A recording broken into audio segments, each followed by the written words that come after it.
Good evening, everybody. Welcome to Words on Whiskey, episode 31. And we hope you're keeping all safe and well. We know a lot of people in lockdown, so please stay safe and look after one another. And we'll kick off this week. We do have news this week, so let's kick off with some news and take it from there before we kick off. So, first things, we've made the digital version of our magazine free for the month of January. We know it's a tough time, so it's not possible to send out the paper one to everyone. So if you register, you will get the magazine and all the back issues free for the month of January.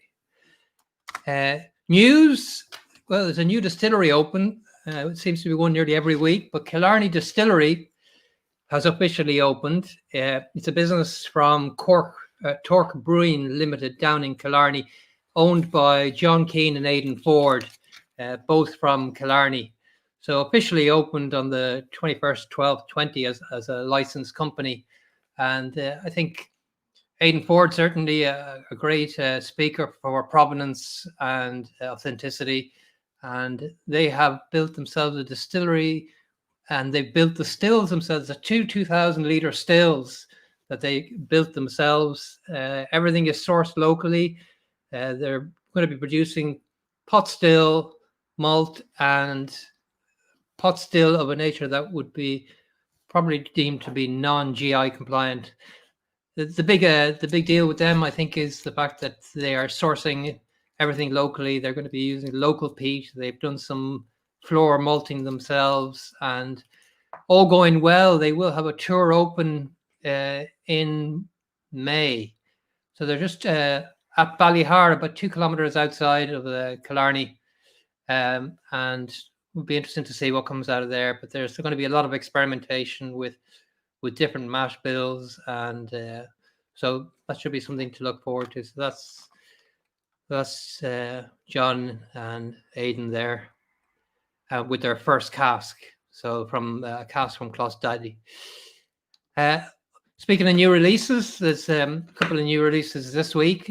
The first one is from Cologne Distillery. It's the final release of their Bonded Experimental series, so that's a total of 7 releases. They're all 10-year-old plus spirit blended whiskey that are finished in various casks. And this final cask, which was just released, number 7, is bottled at 55.8% ABV. I think there's 356 bottles, and it's finished in a virgin Hungarian oak cask. So that's on sale. Irish malts, Celtic whiskey, and other stores on sale from tomorrow. I think it's priced at €90. And the Teeling have come to the conclusion of their Brabazon series as well. You know, their fine single malt series. This is version 4. It's a 13-year-old, and that is finished in, it's limited to 10,000 bottles. It's finished in Carcavelos white port barrels, but previously was held in port casks. So that should be an interesting one as well. And that's an end to that series. It's 49.5% ABV, Irish single malt, and retailing for about €93. And then finally, on a sad note, a friend, a member of the Irish whiskey community, I know they're going through a very difficult time, them and their family. So I just wanted to extend our love from here and wish them the very best, and our thoughts and prayers are with them during this very difficult time. So pressing on, let's bring in our guests for today. And I don't think he'll need much of an introduction, but here we go. Peter Mulryan, how are you? I'm very good, Serge. I'm very good indeed. It's nice to see you. I'm sorry we can't be down there, but circumstances are what they are. We'll get you down eventually. It's a nice part of the world down here. Yes, it is. And for those that don't know, Peter is based down in Blackwater Distillery in County Waterford. And a Dubliner originally, Peter, yes? Yeah, from Dublin originally, and then worked in various places around the world. Ended up in Cork, and then ended up setting up the distillery in West Waterford. So we're literally kind of on the border. So if you throw a stone, you're in Cork. but we are actually still in Waterford. Technically in Waterford, yeah. And what's the lockdown been like for you guys? Well, we've continued working. Initially, we did some hand sanitizer, but we've been pretty buoyant through the years. So we've just kept working, kept making gin, making whiskey, and we're still at it. So it's tough. I think tough emotionally, particularly in the third lockdown. Yes. It's difficult. I think first time around was a bit like camping as a kid. It's all new and all exciting, and now it's like living in a tent. So it's not as much fun anymore. Yeah. Tell us a little bit about your childhood and growing up in Dublin, and then how you came about to be interested in whiskey, and you also had a previous career, which was interesting. Yeah, well, I started life as a TV presenter, very briefly with myself and Teresa Mannion, who's now better known for weather reporting, and myself. Used to do a show called Young Line on RTE. It was like Blue Peter. Yes, I remember it. I did that. I did that briefly, and then realized quickly I wanted to be on the other side of the camera. Went to the UK, as people tended to do in the late 80s, and started working in Channel 4. Ended up at the BBC, and I stayed there as a series producer. And then I got divorced, and I came back to work in Ireland for RTE. And then in 2014, I left RTE and set up Blackwater. Yeah, I know you. That's some feedback here. I don't know if it's on your side or on my side, Peter. Not on my side. Thank you, John. Yeah, I think I know what it is. Luckily, it wasn't rude. If it was rude, it would be. Afterwards, can't hear you. I can hear you now. You can't hear me. I can hear you now. You're okay. Ah, good. Okay. So I don't want to be besieged by technical difficulties again. We had all that last week. But yeah, I mean, how did your interest come about in whiskey, Peter? When I was in the BBC, I did a whole lot of food programs. I directed a lot of cookery shows for the Beeb, and I worked a lot with Oz Clarke, the wine writer, and I myself had a tough job to do. We did a film for the holiday show, the BBC holiday program. Yes. I directed, and we went off on a lovely yacht. We did cruise around lovely little Greek islands, making a little film, and Oz, being Oz, knew what islands to stop at for the best wine. Sometimes there was like the best Greek wine, which wasn't fantastic. And I remember one evening, because you're on a boat, so you can't go anywhere. You got to sit around and talk. We started talking about whiskey. And I think his mum or his dad, I've forgotten, is Irish, and he was telling me all the stuff about whiskey. I was just completely entranced. I had no idea. And we came back to London then. I thought I'd buy a book, and actually, what's his name? Jim Murray had just published a very thin little book on Irish whiskey. And it was the first book published in Irish whiskey since 1974, which is E.B. Maguire's book. And I just thought, this is bizarre, because you're falling over books on Scotch, and no one's writing about Irish whiskey. So I thought, well, you know what? I like writing. I'll do that. Yeah. And this is this is the second edition I'm showing here, the Whiskies of Ireland, which here. Yeah, basically, that's this edition. Yes. Which came out 2014. It's going to its third print run now with an update in the new year. Actually, this is the new year now. So basically, it's coming back out again with same content. All that's different. It's updated at the back with a list of all the distilleries up until 31st of October, 2020.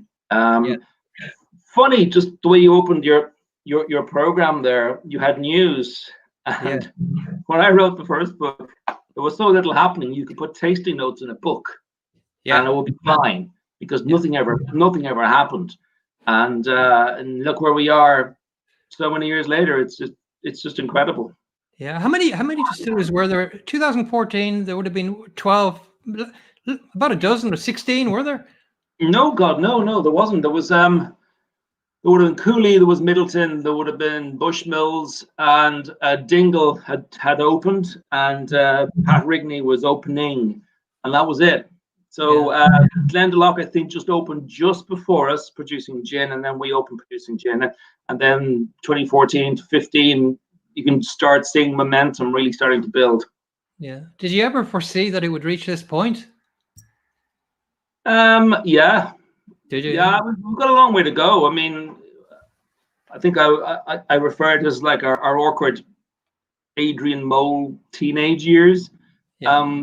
The industry's gotta mature, and there'll be plenty more people coming into the business. So yeah, it's got a long way to go. Yeah. I mean, when you decided to start your distillery yourself, what was your motivator there? My motivator was very simple. Two things. Firstly, having written all these books about Irish whiskey, I was very curious as to what the whiskey at the time tasted like, which would have been the old mash bills. And I was lucky enough to taste some stuff from Locke's Distillery, which was distilled in the 40s. Yeah. And remember being really okay. It was overaged, but I remember going, no, yeah, there's something very interesting here. I didn't like the way that history was being rewritten as at that time, at 2012, 2013. And I thought I'd set up a distillery. I got nowhere. I remember talking to Revenue, and there still is the rule, the 1,800 litre rule, that it still can't be any smaller than 1,800 litres. It's still at Revenue's discretion to give you permission, but at the time they weren't giving discretion. That all changed in 2013 with the recession. They were told, I think, just to help businesses start. And in the UK, the same thing was happening. The same rule, it's the same 1,800 rule we've inherited from the Brits. So the English got around that, and then the Irish got around it. So when I went back the second time to try and set up a distillery, I was successful. Yeah. What were the mechanics behind actually setting one up, Peter? Well, the most important mechanic is getting money. Money, yeah. But the government did put measures and methods in place for facilitating that to some extent. Sorry, you broke up there, Serge. I mean, the government did put in some measures there to help facilitate that, didn't they? Yeah, they did. We took advantage of the business expansion scheme to expand and to build the distillery in Ballyduff here. But prior to that, we basically had to get the business to the kind of level that would attract that kind of confidence that people would put their money in. Back in 2014, if you said, I want to set up a distillery and I've got no money and I've got no gin and no track record and blah, blah, blah, people would have just gone, no. So we had to kind of get it so far on our own and then go for business expansion, which is what we did. So you set up in 2018, is this that you distilled your first? 2014 you set up and you distilled your first whiskey in 2018? 2018, yeah. So we took us 4 years and we were the first of the new breed of distilleries to upscale and to move to a new distillery in Ballyduff, and that's nearby our Italian stills. And we hired an American distiller.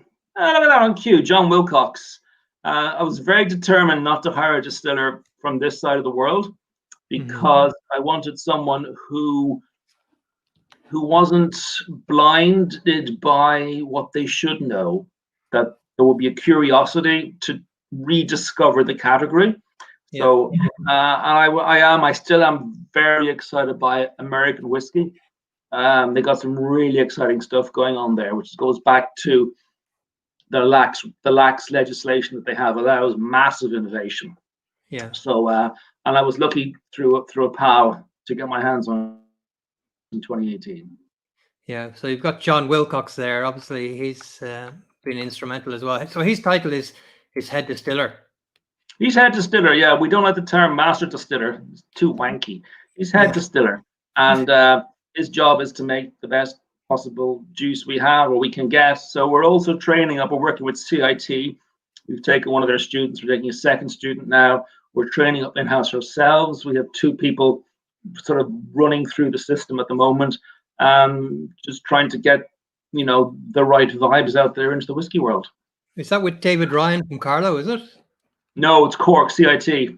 Oh, your Cork one. Okay, yeah, very good. Yeah, I mean, the thing is, John's American, so he's here to work permit, and part of the idea how we Working away, I can see, yeah. having a session in our barrel room is what part of John's work permit is to train people up, because you can't bring someone into the EU unless there's a need for them to do something. People in food services, food industry, there is a need for distillers, so we could use John, and part of him being here is to be an educator or to pass on his knowledge and his information, and so we're very happy to do that. Yeah, I mean, do you feel he has the advantage of being able to start with a clean slate? Yeah, that was the idea. That was absolutely the idea, is to get someone who didn't have the preconceived notions of, oh, Irish whiskey is smoother and triple distilled. It was just to get as far away from that kind of stuff as possible, to look at it on a bigger picture, a more holistic picture of how it fits into the world of world whiskey, because I think that's the upcoming battle. It's not Scotch, it's world whiskey. Yeah, yeah. And what do you think he brings in that is different skill-wise? Is it the open view?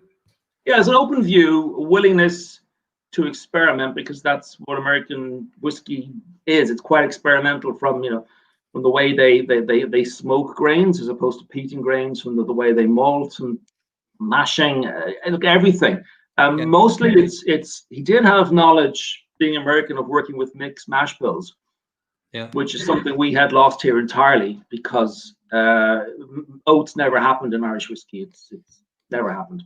Well, yeah, of course, it was massive. It was huge. Oats were in everything. We love oats, so we had to find someone who could work with oats and rye and wheats and barley and malted barley and corn and all kinds of stuff, and who would have the curiosity to do other things too, like we do apple brandy. So it was someone who would have just that intense curiosity, which I have, about what happens when you distill something. Yeah.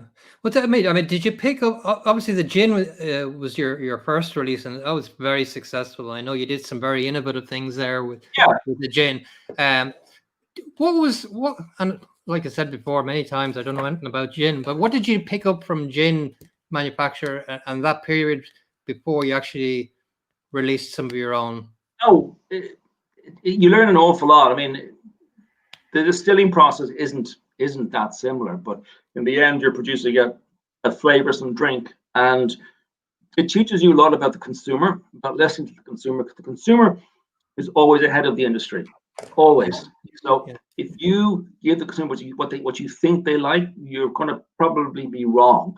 So it's a lot about trying to get as close as you can to what the consumer wants, and learning as you go. Like we've made lots of mistakes.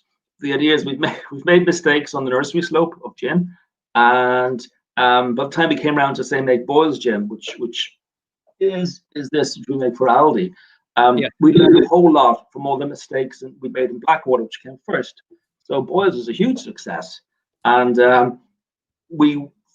it's everything from from how do you put together a product that is going to feel good in the consumer's hand. Everything from labels to the weight of paper to the ink to embossing, spot varnish. You learn all that stuff, and then you can bring all that to bear when you're doing a whiskey, like we did with Retronol. I mean, it's back to my days in TV. The rule in TV is you never do anything live for the first time. Right. Don't go there. So to do things in the gin world means you learn as you go. And as I said, gin has been such a fast-moving project that we could do things like Tenora gin or Barry's tea gin, and you could just do a specific hit of, say, 10,000 bottles or 8,000 bottles. Just do it in, out, and learn and move. And with like having to work with someone like Barry's Tea, or having to work with Coca-Cola Company who own Tenora, again, it's just that engaging with other people in the food industry who may be multinationals, but all that experience is, you're not going to get it anywhere unless you do it. So we're great believers in just doing it. you can't learn football from a book, Peter.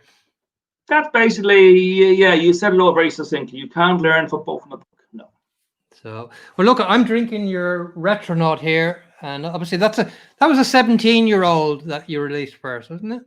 Yeah, basically the idea of Retronaut was as you say, it's a so short supply. I'm reduced to having the rejected bottle. I have the idea was to signal that we were no longer a gin distillery. We were a distillery that made gin, which is a bit of a mind flip. So to do that, we got our hands on 17-year-old malt. I must say, it is a lovely, lovely whiskey, and we released it when work started on our distillery in Ballyduff. I think it was 2017, maybe. We released it as a one-off. I had intended to kind of do more in the Retronaut series, but our attention was taken by how much work it is to build a distillery when you haven't got masses of cash. I took my eye off the ball. By the time my eye was back on the ball again, everyone was doing it. So let's do something else. We can go back to the well again. But it is a lovely whiskey. And we're down to the dregs. There's hardly any left now. I think a couple of cases in the distillery, and that's it. When it's gone, it is literally gone. I've just over half the bottle, but I rediscovered it actually. I was looking around for the show, and I found it under the back of a sofa sort of thing. But yeah, no, it is. And since then, you've released one other whiskey, and that's well, actually, before we talk about the other whiskey, let's talk about your setup in the distillery itself. So you're doing double distillation. So you have two stills. Where are they from? The stills? How did you come across them? They're from Frilly. Frilly did the stills for Teeling in Dublin. Yeah. And I remember talking to John Teeling and saying I was thinking of setting up a distillery. One Saturday morning, my phone rang and it was John Teeling going, "Get your ass over to Siena in Italy. There's a couple of stills there, secondhand. They got your name written all over them." So I actually literally did what he said. I literally got on the plane on the Monday, flew over, met Filippo in Siena, which is a lovely place anyway. And I saw these stills. I have photographs of them, and the stills when they're lying down on the ground and they're not polished, they look like pipes. Yeah. So we bought a load of pipes with money we didn't have, and that was the beginning. Really, there was no going back at that point. Yeah. You're not going to just have a couple of stills lining the garden. That wouldn't go down well. No, and the thing is, the stills in the end, the stills weren't hugely expensive. I mean, it cost more it cost twice as much to plumb in the steam as it did to buy the stills. I mean, the infrastructure in a distillery is the kind of thing that did blindside me. I mean, I think that was the plumbing on the back wall was like $250,000. Just right. That. Yeah. And the steam piping. I mean, it is crazy. And when people hear distillery, they just charge more anyway. Yeah. So how many people are you employing there, and what's been the welcome you've received from the local community? Oh, it's been great. I mean, I live locally, so it's there's no big deal there. We employ 9 people in total. That's across production of whiskey and gin, and we have our own bottling line in house. So we basically are quite self-contained. Yeah. And we can distill the gin, we can bottle gin, label gin, do the whole thing ourselves. And then when we're doing whiskey, we just clean everything down and run whiskey down the line. So it's a very sweet operation actually. So 9 people is the sum total. But considering we are a bit like the case up in Leitrim, Drumshambo and Pat Whitney. We're in a part of the world that isn't really blessed with employment. It's a lovely part of the world, but there isn't a lot going on here. So, 9 people we have, they're all paid decent wages, and we treat them well, I think. And it's a nice place to work. So, for nothing else, we spend a lot of money then on the local courier company, the local shipping company, only the post office, the sandwich shop. So we tried to, like, the labels for the gin are printed in Waterford. The design team behind Boyles and most of the stuff we do for Aldi is also in Waterford. Everything else is in Dublin. So we do try as much as we can to keep work local. Yeah. For you? Yeah, it's hugely important for us too. I mean, now we stopped. We've been using all Irish grain for the past 18 months. The last grain was rye, because this is the other thing. When we started, you couldn't get Irish rye because no one was really using it.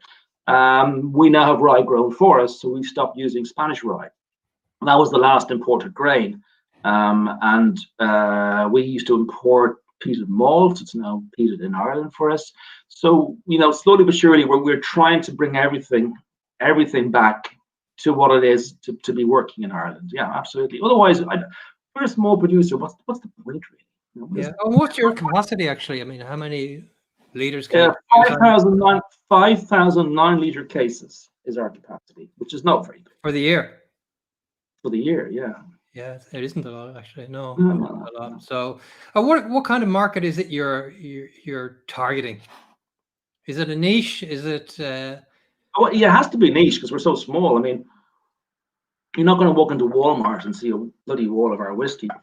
No. Again, this is back to the gin.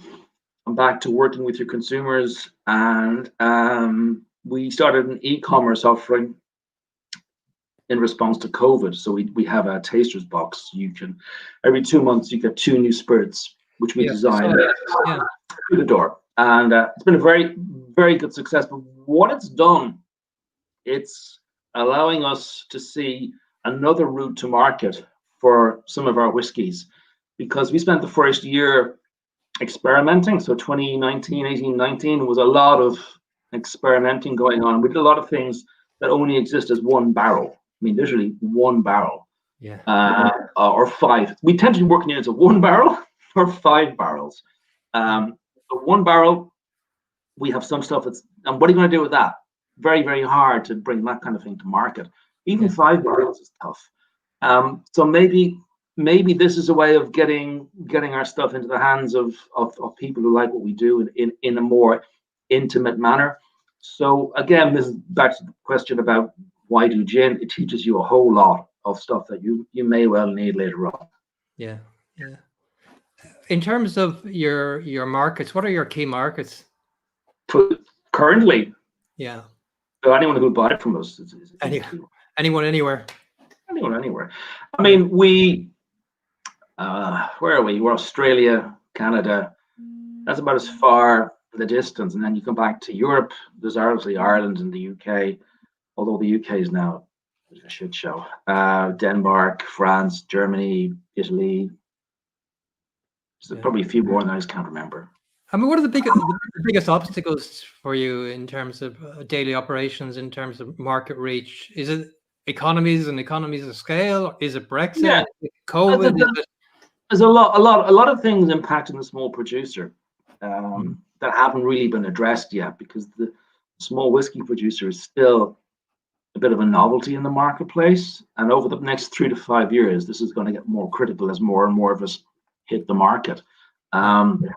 We now have a pattern developing where a distillery will release an inaugural release for a lot of money, and collectors will collect, lovely, and that's fine. And then you come to market with your proper release. That's going to take a couple of years, because as John Wilcox says, when you make your first barrel, or even your first few barrels, or even your first year, you're still kind of dialing everything in. So really, it's kind of the second year in the distillery that you're really beginning to find your mojo, because how the stills work, the strike points for the water when you're doing your mashing, your grain mix, your yeast. People retrospectively go, well, the stills here in Glenmorangie give us this ethereal spirit because they're so tall. In fact, it's the other way around. When you plug a still in, you have no idea what kind of whiskey it's going to make. And anyone who says otherwise is full of bullshit. You just do not know. So you hit the button, you make the whiskey, then you work it backwards for marketing. You go, well, it's all designed. It's not. No one knows. So the whole point is that you need to live with your spirit for a couple of years. So I do get annoyed when I see people on Facebook and Twitter going, oh, these 4-year-old, 3-year-old, 4-year-old whiskeys, they're not up to much and they're charging far too much. You got to give us time, lads. You got to give us time. This isn't a gin production facility. This is whiskey. It's a living organic thing. It needs time, and it needs It needs attention, and there's no way you can really hurry that along. Yeah. Well, what's the ethos then for the distillery? The ethos is just to make the best bloody whiskey we can, the tastiest whiskey we can. That's it. So, we take a very narrow cut. Like, everything we do is more expensive because we're small. So, we tend to have 2 people in the building at least all the time, producing not much whiskey. So your labor costs are enormous before you go anywhere. Sure. Then you're bringing grain in sacks of 25 kg. There's no massive hopper at the back. That costs more. Everything bloody costs more. And but you're trying to work against all that just to get the spirit you want. And then, like, when you dial it in, as Jones, when you dial in the whiskey, it's kind of like, yeah, the lights go on, it's Christmas. I get it now, yeah. And because we don't just do the one whiskey, we do a whole range of whiskeys. Yeah. We're constantly learning as we go along. So every day is like, what's going to happen today, lads? Yeah, every day is a learning day. When do we expect to see your first release? First release will be the inaugural release at the end of 2022. So for Christmas 2022, we will be approaching 4 years.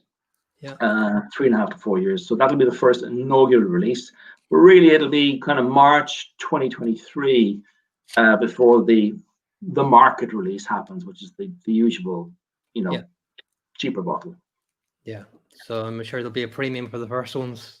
There always is. There always is, because they get collected, and I think the first release from Dingle's now about €800 or something mad like that.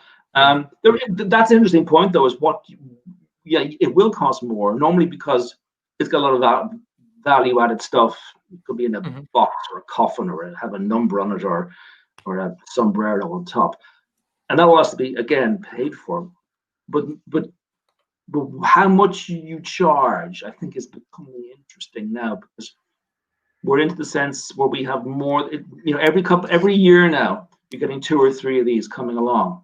Yeah, and it's interesting to see the different pricing points and how people react. Even though it is an inaugural release, everyone knows it's going to be more expensive. It's where do you pitch it, and then secondly, when you're going back in with your main body release, how you pitch it then, what you price it at.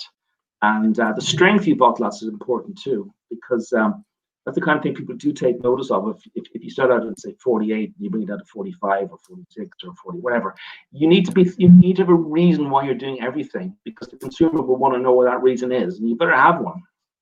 Yeah, but can you? Well, that brings me on to another point. Then you're a huge advocate for transparency and labeling, and being able to show as much information as possible. And of course, things aren't as clear cut and as easy to do as they possibly could be or should be. Yeah. What are your thoughts on that? My thoughts on that is that the technical file reflects the industry that was there back in 2014 and before, which is monopolistic. It's highly centralized, highly efficient, and it's designed to be run by remote control by accountants, which is perfectly fine. It's a great business model, but it's not the entire industry. So what's happening now is all those friction points between multinational and small player beginning to rub. Multinationals and large players don't want transparency because they chop and they change their liquid all the time. And sometimes bits come from this distillery and bits come from that distillery, and they don't want the consumer to know that it's colored or whatever the hell it is. If you're a small producer, you don't have those problems because you only have one distillery and you probably only have a couple of barrels anyway. So you want to be as transparent as you possibly can, but you're being held back by the rules which are made for the big guys. So that's a friction point, and I can see that being difficult to get around, if I'm honest, because the big guys have a lot of control and power. But I do think you need to be thinking of a bigger picture, which is you need to have technical file that's consumer facing, not industry facing. At the moment, it's industry facing. It suits industry. It doesn't necessarily suit the consumer. And I think if you start going on that road, you're making problems for yourself 5-10 years into the future. Big problems. Yeah. So obviously you're very outspoken about the technical file and about transparency and about labeling. And I suppose for yourselves, transparency, is it one way that you're seeking to differentiate yourself, or is it just something that you want the market to be more transparent so that the consumer benefits? Yeah, the latter. It's all about consumer-facing product. I mean, I don't see why we're keeping this stuff secret. I mean, I can see things like, the minimum age rule, which is like if you have a blend of whiskies, you can't start saying it's 7-year-old if the youngest whiskey is 3-year-old. I can see that. That makes complete sense. Otherwise, you're into never land. But some of the other stuff that other people, not us, have come up against with revealing what is in their bottle, and then they stop from doing that, I think is appalling. I really do. What's wrong with the consumer having the information? The problem is, if the consumer is used to reading what's in the back of a label from brand X, they'll be wondering why brand Y isn't doing it. Brand Y don't want you to know. So it's about protecting the industry, not about informing and empowering the consumer. Yeah. So in terms of the new labeling regulation and the new labeling body, will this address that issue? No, it won't. No. It's supposed to make the system of applying for labels more efficient, and also I suppose it's meant to make it more fairer. I think at the moment, it really depends on who your HEO is, which is your environmental health officer.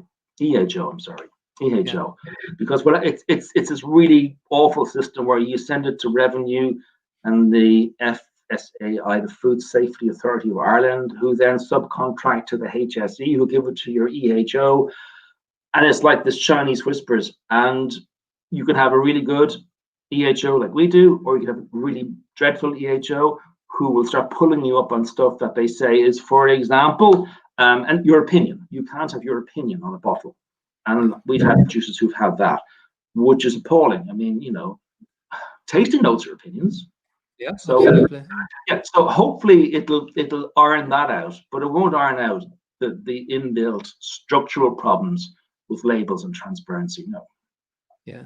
I mean, do you see the consumer being more informed now and them driving these changes that are hopefully going to come through in the future? Yeah, I think the consumer is doing it, absolutely. And I think the small producers are doing it. You got to just bring the big guys with you. And that's a big ask. Yeah. So in regards to, I suppose the big thing is the actual technical file. And I know we had William Labelle on from the Irish Whiskey Association on a couple of weeks ago, and so he pointed out that, look, the technical file is going to be viewed. They're going to have a vote on it this month, I think, in terms of whether they're going to investigate it and look at updating the technical file. Is that something that, obviously, you're on the technical committee within the Irish Whiskey Association, so I've just been insight. Yeah. No, I've just been appointed, so I haven't attended any meetings. None have happened yet. I was appointed before Christmas. I've never been on a committee before in my life, so I have no idea how it happens or what the rules are. So I honestly do not know. I do know two things: that the technical committee is where decisions are largely made. It isn't given to the body itself. It's given to the technical committee. So it's important that there is a voice on there, holding people's feet to the fire. I think that's important. But it's also important to say that the IWA have no authority in this. That they are just basically, wherever they say, they are a lobby. They're a lobby group. That's it. So there are other ways to lobby the department, because in the end, it's the department's name on the document. It's not the IWA's name on the document. So there are many ways to skin the cat that is the technical file. Yeah. So that is the Department of Agriculture, isn't it? Yeah. So essentially, the IWA are an advisory body, or they're a lobby group. A lobbying group for suggesting changes to the technical body, if they, and as a large body and quite a large number of members, obviously, they do have a significant voice. And do you see that there is a movement and a want and a desire within the IWA to change the technical file? I really don't know, Serge. I really don't know. I mean, the company Blackwater is a member of the IWA, but we spent most of last year staying in business. So, I didn't attend a whole amount of meetings.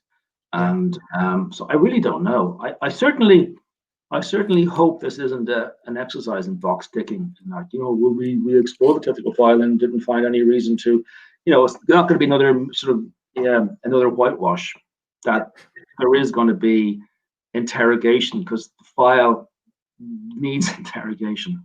Yeah, I mean, it is a living, breathing document, the technical file, right? It should be, I suppose.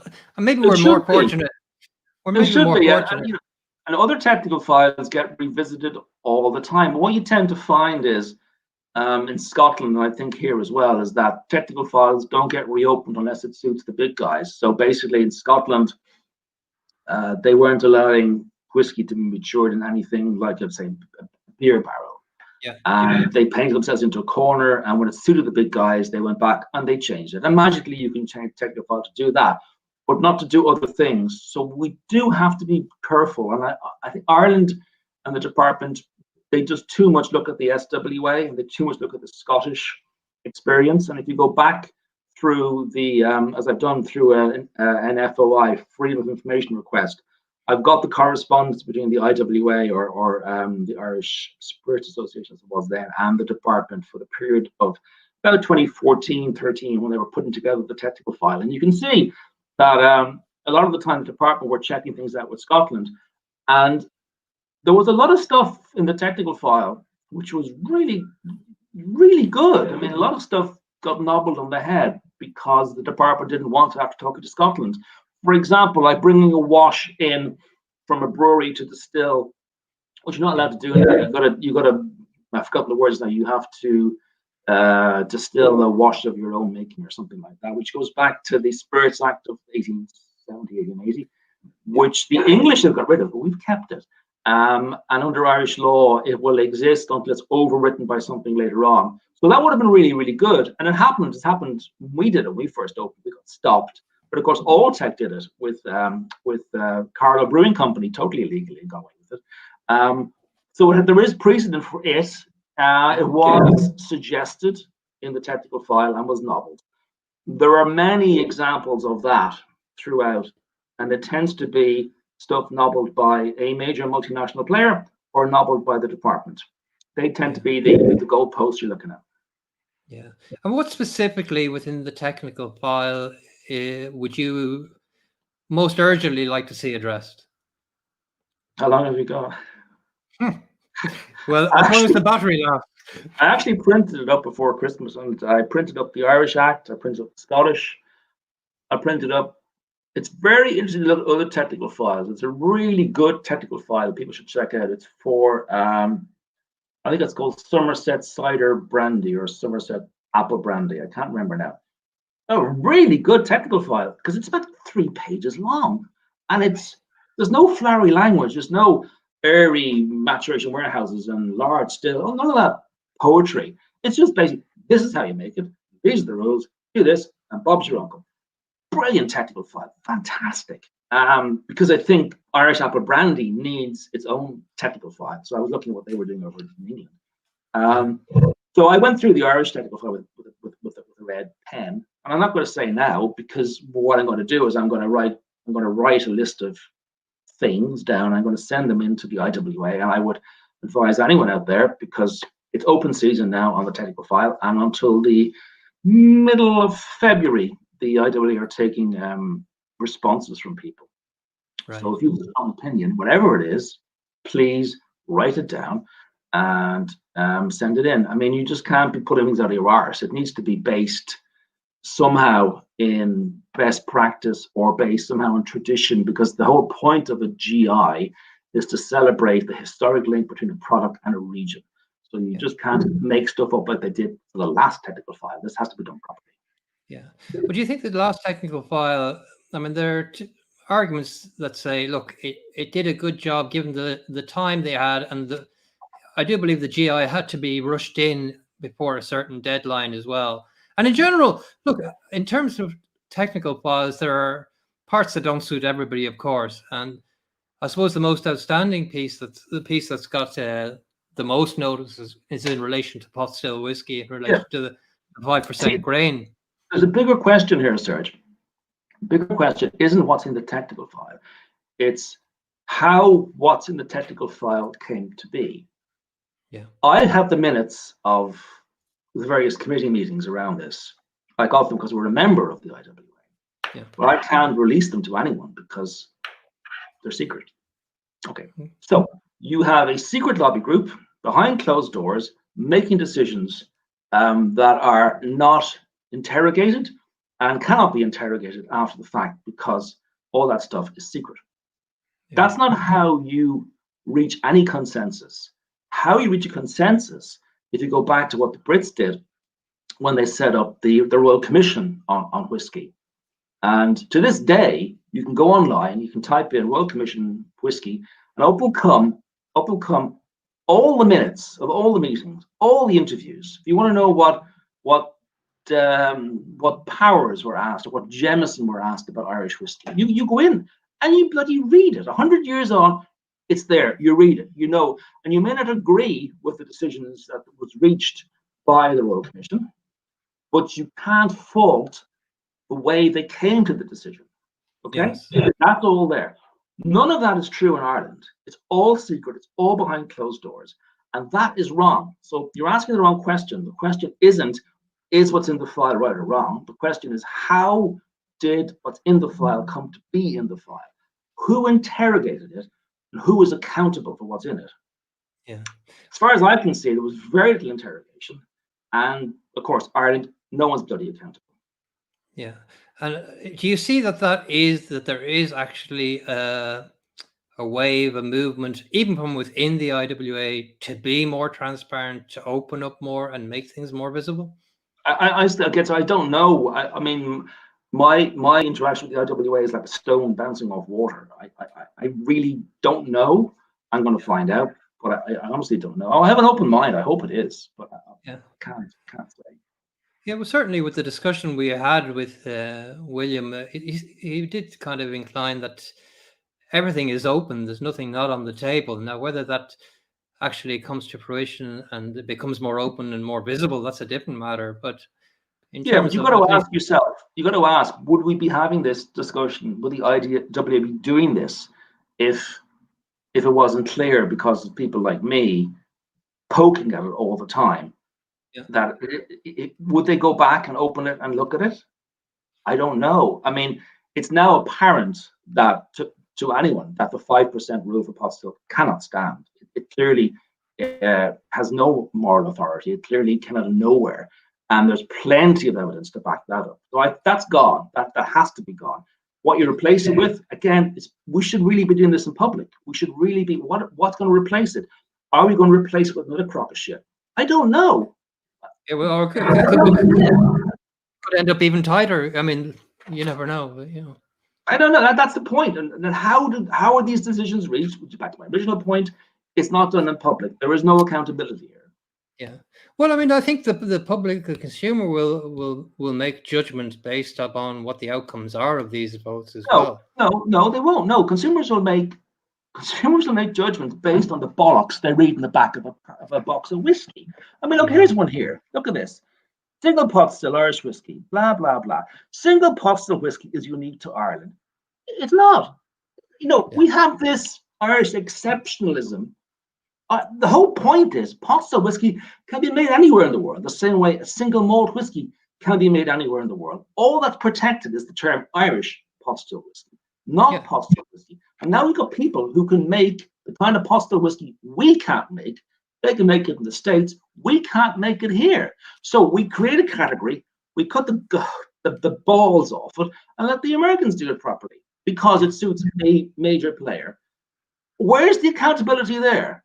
Most people will read the back of the box and go, Jesus, isn't that wonderful? And we're great all the same. Look, it's unique to Ireland. Fucking fantastic. I'm great.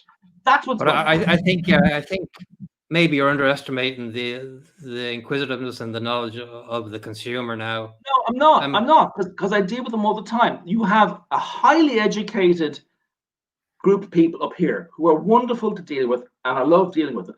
The vast majority of the public believe what they read on the back of a bottle of whiskey, which is why people spend a fortune writing the text on the back of a bottle of whiskey.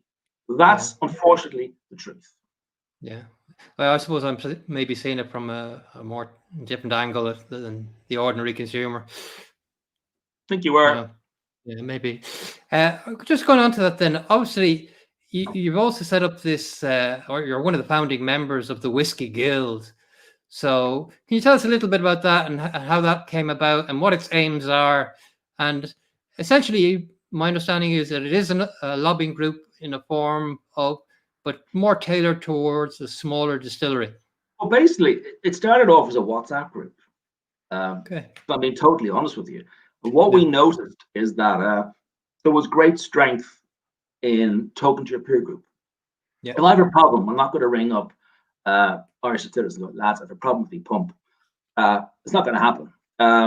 But if there's other people who are small producers like you, you can ring up and go, look, lads, I have a problem with my pump, or my EHO is giving me hell with my label. I mean, you know, what do you think?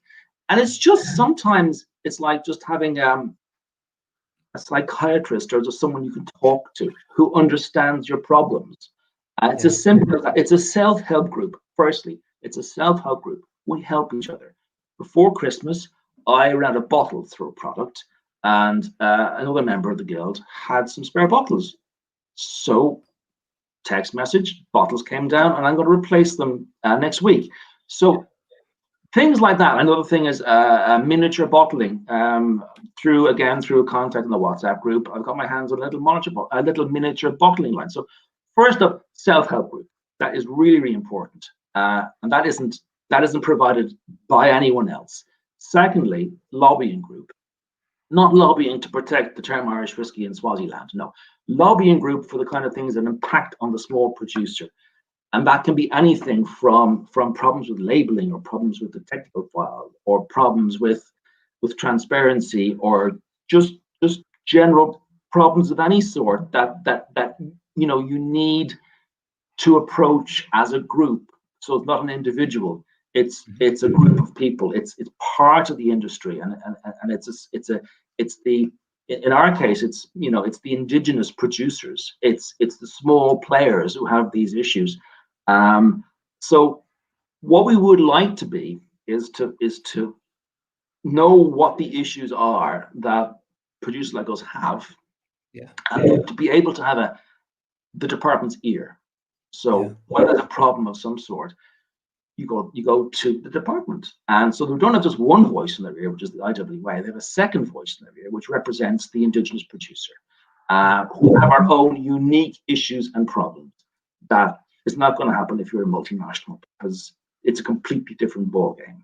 So it's those two things: it's self-help and it's mutual help. Yeah, is that something that you've felt, and all your other members felt, that were not being addressed as members of the IWA? No, I mean, I think there was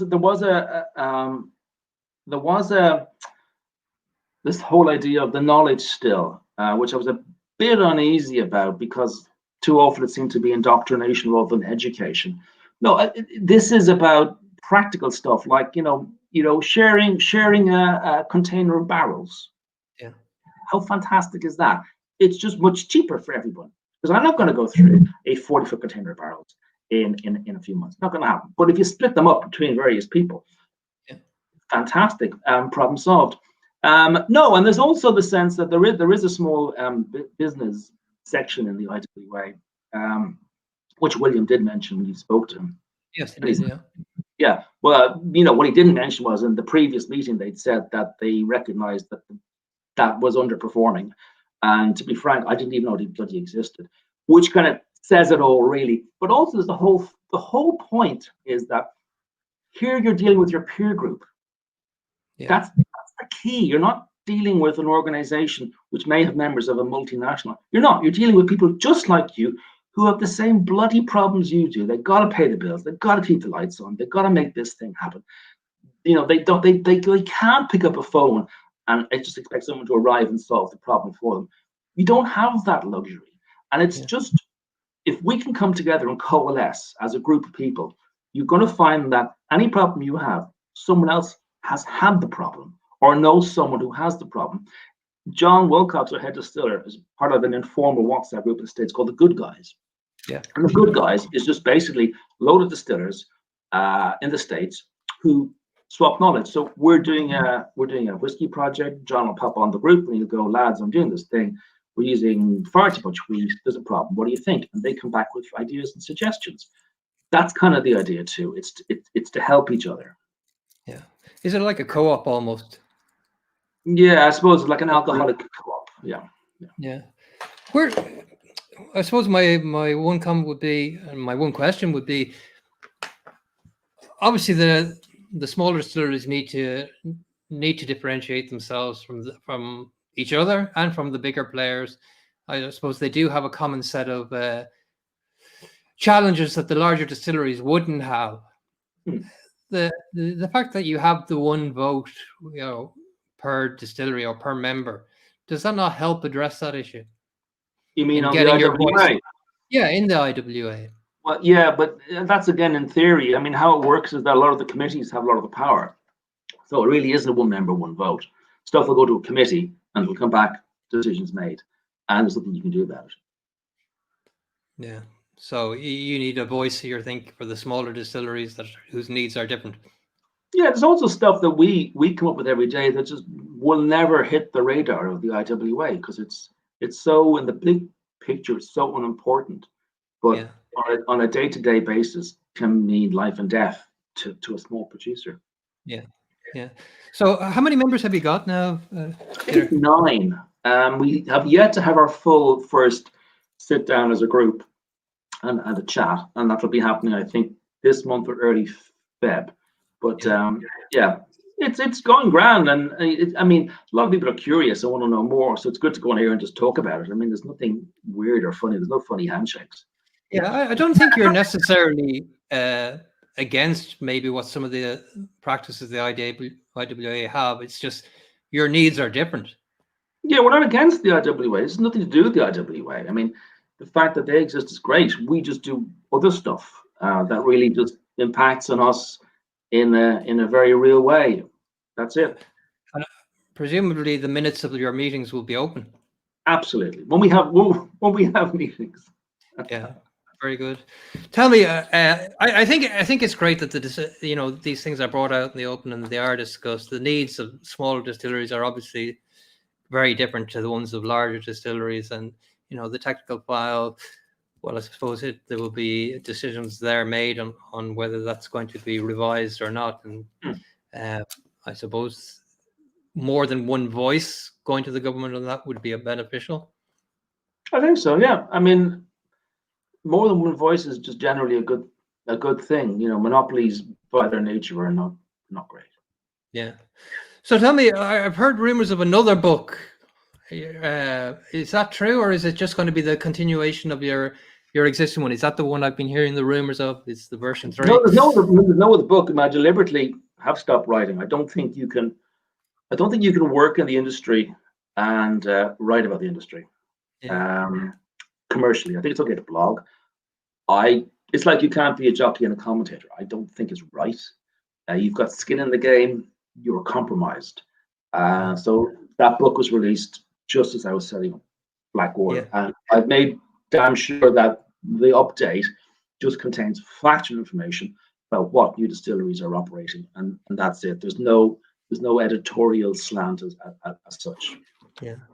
What's the future then of the industry? What do you see as coming up that's really interesting you? What trends are there out there that you think we should watch out for, and what distilleries have caught your eye? I think world whiskey is the danger, if I'm being honest with you. It's not Scotch whiskey. It's the big boys can just fight that out. Real problem we're going to face as small producers. I think there's 34 whiskey distilleries in France. Yeah. 70 or 80 in Tasmania. Yeah, that's the point. And what you don't want to happen is you don't want to be seen as the Scots are kind of they've been fighting against the tweed stuff and the tartan, and that's a tough thing to fight when the market is completely going the other way. What you don't want to happen in Ireland is to be seen as the old country. So Scotland and Ireland get lumped in together, and all the exciting stuff is happening in Taiwan or Denmark or Tasmania, and we just don't get a look in because those guys are far more exciting. This is key to why the technical file is really fucking important. We can't paint ourselves into a corner. We need freedom to innovate. When I say innovate, I don't mean stick something into a different barrel. That isn't innovation. Innovation means to do something new and different and wonderful and exciting. You need to have the freedom to do that, because all these other countries, if they're selling into the EU, all they got to do is be 3 years old. It's kind of it, really. Everything else is up for grabs. They've nothing, no heritage. They can just go with whatever they want. We have to be really, really careful that we don't get left behind, because there's some fantastic, exciting stuff happening. I had some fantastic Swiss whiskey, Danish whiskey, Finnish whiskey over Christmas. All of them wonderful and really exciting, and a French whiskey too, which is really stunning. So yeah, and they're small, and they'll be the ones like us trying to get into La Maison de whiskey or wherever in the world, and they'll be the ones we'll be fighting against. We won't be fighting against them in Macallan. Yeah. So what are those trends that you do see as being exciting in terms of, are they mash bills, are they yeast, are they peat, or a combination of all these different things? Yeah, I think that's the point. I think the point is that the map is being rewritten, not by us or by the Scots, by everyone else around the world. I mean, when the Japanese embraced whiskey, they basically embraced it to remake Scotch but more efficient. Yeah. That's not happening anymore. What's happening now is people looking around them and they're trying to make whiskey that speaks to where they come from, whether that's making it from rye or using a certain kind of yeast. I think it's going to be more about grain and less about barrels. Barrels, I think, have had their day. Barrels, you might find, will become less interesting in Ireland anyway, because people will have their own liquid. The moment you want to talk about your own liquid, you got to talk about a cask, because it isn't your bloody liquid probably anyway. Cask, yeah, I did this, I aged it in this cask, or I finished it in this cask in my granny's cellar. Oh, great story. That's going to be gone in 3-5 years' time. And then it's about the whiskey, and then it's about the grain, or where the grain came from, or the kind of grain, or the malting, or floor malted, or peated, or smoked, or whatever, or many other things that I haven't even thought of yet. I think that's going to be crucially important. And again, if you look at the States, it's there already. 5-grain whiskeys, all kinds of interesting stuff happening with blue corn. Wonderful, wonderful innovation. Yeah, but where's the tipping point, Peter, where you open up things maybe too far, and all of a sudden, you're maturing whiskey in bamboo barrels made with I don't know, mint and rice. I don't know. Where does it stop in terms of, because obviously whiskey has to stay as whiskey, and of course it can be many things, many wonderful things, and we've seen from other examples around the world what can be done. Yeah. But so where is the tipping point? How do you know when enough is enough? I just don't feck around with whiskey too much. It's made from grain, so that's there's your line in the sand, grain. The moment it's 3 years old, that's your second line in the sand, and what else? I mean, that's what it is. I mean, the great misfortune in Ireland is that not only did we completely screw up the whiskey technical file, we also screwed up the poaching technical file even more spectacularly.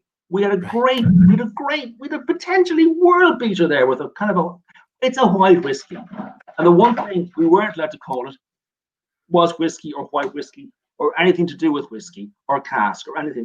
We made a complete pig's arse of it, and it's now in terminal decline. As I blogged, if you want to go to my blog, I blogged back in 2014, and it's just because no one knows what the fuck it is. I mean, what is it? Is it a vodka? Is it? I don't know. We don't make it because it's too much of a brain fart. Yeah. We really lost that because the people who drew up the technical file, the one thing they never ever made was poaching. So you need to have the people who are making the bloody stuff in the driving seat. And if it came to rethinking the technical file, maybe I wouldn't even get involved because I don't make the stuff. So you need to be very, very careful, because that was designed to fail. and it's failed, and it's going to continue failing unless we do something about it. And is there the possibility of whiskey? We could have had the best of both worlds. We could have had the best of both worlds. We could have a fantastic new make-ish type whiskey, and we could have had lovely old brownish type whiskey, and gone. Yeah. Well, on the plus side, on the more positive side, do you see these things changing and the future being bright? Do I see these things changing? I think change is inevitable. Unfortunately, change often comes too late, because the big guys are like oil tankers. They just go, and they can't respond, and they can't react. They don't innovate. They can scale wonderfully. They do scale brilliantly, but they cannot innovate for coffee. So you have to be very, very careful there. The small guys innovate and move really, really, really quickly. And often we are, at the consumer, we're ahead of legislation. We're ahead of everything. So yeah, they should listen more to small producers, because we are the ones with our finger on the pulse. We don't have vast marketing budgets, but we talk to consumers, we meet consumers, and it is life and death for us. If we don't sell, we go out of business. So we do have to be responsive in a way that the big guys don't have to be responsive. So you're now batch 2, are you? I'm on batch 2, yeah. When the battery goes, I go to batch 2. So, or my second distillation, Peter. So, yeah, so I'm going to have to get some Duracell or somebody to sponsor the show to get better batteries. But no, I mean, what are the crux dates then coming up in terms of, let's say, the technical file first? Well, I think the technical file for Irish whiskey, particularly pot still, needs to be rewritten. I think the technical file for Pucci needs to put in a shredder and just start over with that, with a slightly broader mind than we had going in first time round.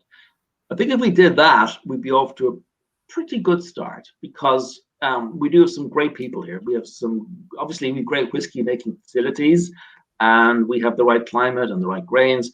There is slowly now an ecosystem forming around the small distillers of malters and farmers and people who make the whole thing slightly bigger than just a distillery. We are now coming to be an ecosystem. I think that's really quite exciting. Yeah. And in terms of brands that are out there at the moment, with distilleries that have emerged recently, which are the ones you're looking forward to seeing what they come out with? All of them. Than your own. Every one of them. Every one of them.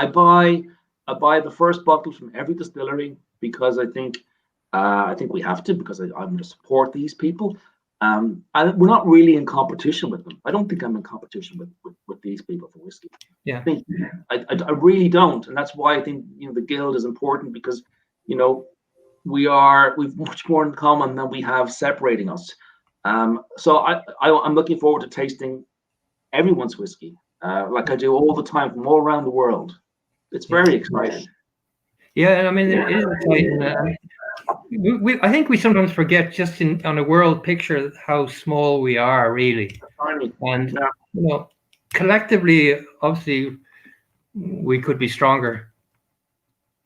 Yeah, we could do, and we will be. As I say, we're in this funny period now, and it'll be much more interesting in 3 to 5 years, when a lot of the new people have got their whiskey out there and they're on their second year.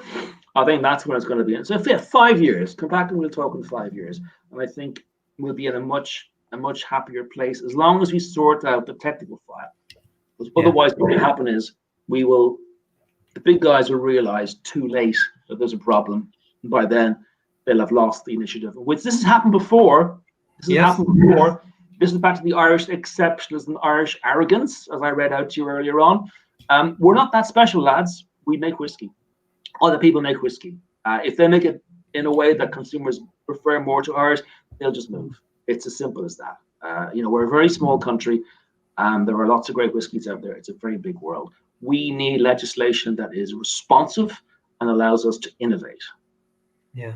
Is there more than beyond the technical file and so forth? Is there more the government could be doing and should be doing in terms of making it more easy for entrants to gain access to the market? Yeah, well, I would like to see the whole thing debated. I mean, I'm in two minds about this. I mentioned about bringing a wash in and distilling it, because the brewing end is a lot of breweries, not many distilleries. So is there a way that breweries could work together like in America? Some say no, some say I'm open-minded. I'd like to see it debated. I really, really would. I think that would help. Yeah, I mean, what was your question? Yeah, no, I'm just looking to see what you'd like to see the government do more. Duty break would be wonderful. A duty break like the brewers get. And to be fair, the IWA have raised that in Europe. It's a European problem.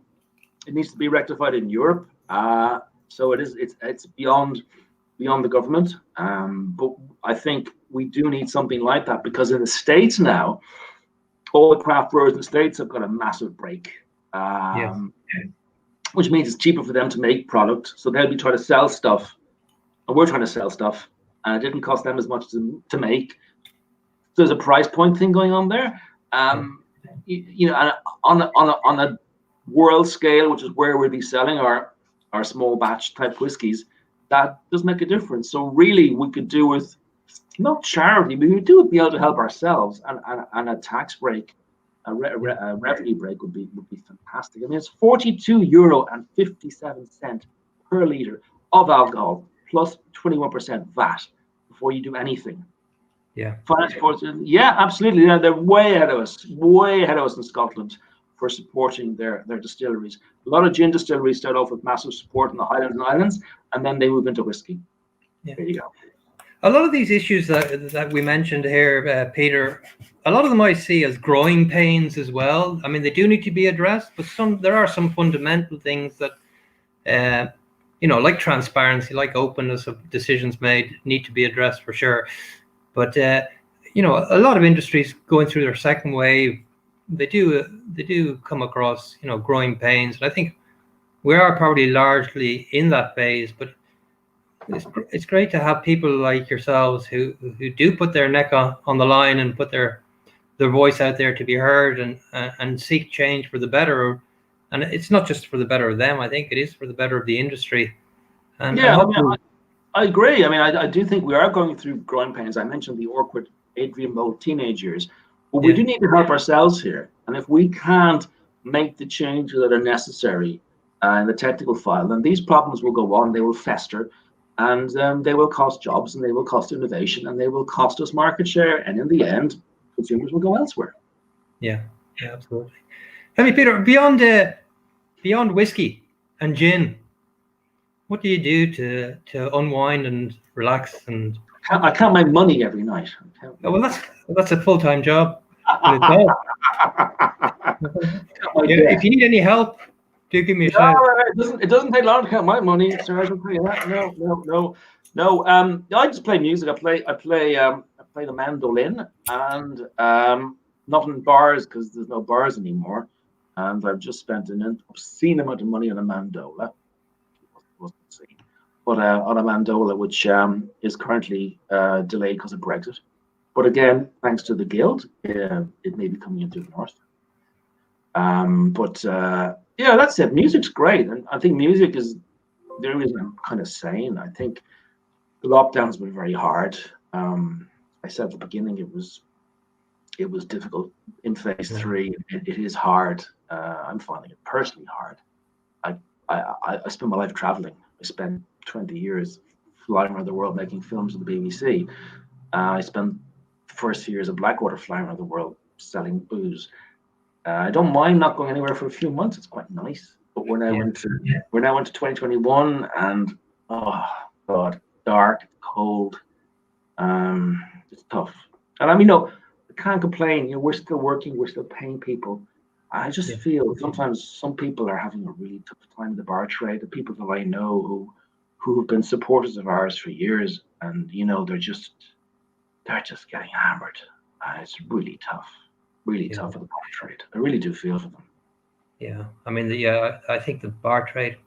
I hope I'm wrong, but the bar trade and the hospitality sector. I think it will bounce, but you know, it'll bounce back. But people are going to have been put through a ringer for a year and a bit. Yeah. I mean, as Kieran makes right in. Kieran's the director of the company, and he said today, he had a great line. He said, you know, all we've got to look forward to is an injection.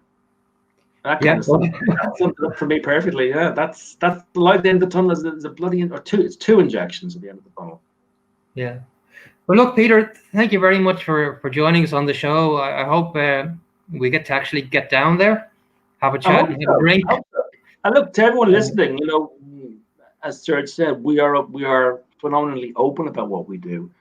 We gladly let people come in and make whiskey with us. We don't charge. I mean, you know, we're just here to spread the love. Seriously, when the whole COVID thing is gone, we're really happy for people just to email me and just come on down and see what we do. You know? Yeah. So I mean, it's Blackwater Distillery.ie, is it the website? .ie, yeah, or .com will divert to .ie. Yeah, please do. I mean, who knows? It could be the summer. I really don't know, but it's a lovely part of the world. You know what you can do when you come down. And I do this a lot in the summer when I'm not playing my band. You get in with a canoe, with a company canoe. We're the only distillery in Ireland with a company canoe. You get in the company canoe in Ballyduff, where the distillery is. You paddle downstream to Lismore, bit of lunch, get back in the canoe, paddle downstream to Cappoquin, where we have our bottling line. And by then you're flaked in the sun. But wow, it's brilliant. The Blackwater River is fantastic. And all you'll see are swans and birds and a bit of fly fishing. It's good for the soul, man. It really is. Yeah. Well, look, we look forward to being able to do that, and you know, keep being outspoken, Peter. It's good for the industry. It's good for the industry. I mean, there are some things that, you know, it's good to have opinions on some things. You know, you're not always right, Peter. That's what my ex-wife said to me. You know, so but look, thanks for coming on the show. Thanks for being very transparent and showing us where we need to make changes, and stay safe. Stay safe to you. We won't get you to play the mandolin this time or anything. It's in the other room. Sorry, you're lucky you dodged that bullet. Yes, yeah. Okay, well, look, the battery's gone, so I will speak to you soon, Peter. Take care, and thank you very much, everybody, for joining us. Thank you all very much. Take care. Well, thanks very much, everybody, for joining us. I hope you enjoyed that, an insight into being a small producer and some of the challenges they face and opinions on moving forward. So we'll be back next week, another great show, hopefully lined up. And stay safe, everybody, and we will talk to you soon. Take care. Bye-bye.